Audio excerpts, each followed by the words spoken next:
L'affaire commence par un arrêté du gouverneur du Nord Kivu fixant les frais de participation aux examens d'État à 130 000 francs congolais. Tout de suite, ce montant est tellement contesté et jugé d'exorbitant par la société civile que le gouverneur se verra dans l'obligation de signer un deuxième arrêté, réduisant cette fois le montant de 130 000 à 100 000 francs congolais. Cependant, le 7 mars 2024, une autre nouvelle est annoncée à Butembo.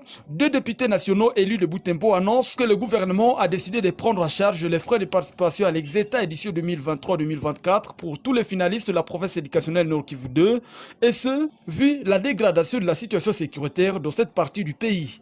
Depuis, la confusion et les doutes s'installent. Dans son mémorandum, dont une copie déposée au maire de Butembo ce mardi 23 avril 2024, le syndicat national des inspecteurs de l'enseignement, Sienieko, noyau provincial du Nord Kivu 2, n'a pas caché ses inquiétudes.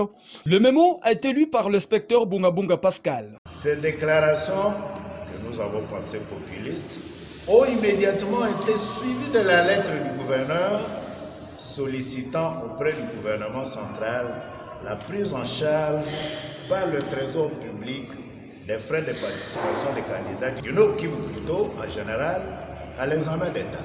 Jusqu'au moment de la rédaction de ce mémo, ni la lettre du gouverneur, ni les démarches des députés nationaux n'ont produit aucun écho de la part du gouvernement central. Alors qu'une bonne part du budget est consacrée aux travaux préparatoires.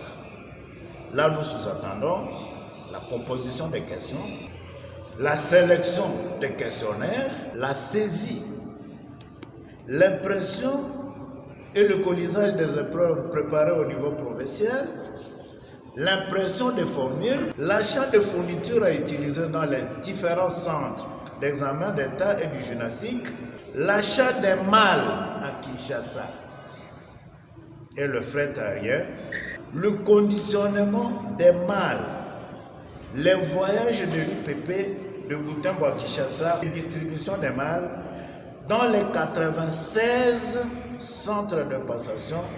Dans ce même document, les inspecteurs préviennent qu'ils ne prendront pas part aux activités liées à la passation de l'Exeta si tous les moyens nécessaires ne seraient pas rendus disponibles dans un délai raisonnable. C'est le ministre que nous prévenons.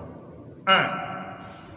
Les inspecteurs de la province éducationnelle Nord Kivu 2 ne seront pas prêts à prendre part à une activité immanquablement vouée à l'échec parce que sans budget. 2. Les inspecteurs de la province éducationnelle du Nord Kivu 2 ne seront pas tenus co-responsables des dégâts collatéraux à ce fiasco indubitablement prévisible. Si les choses arrivaient comme prédit, élèves et parents auraient été les plus perdants dans cette histoire.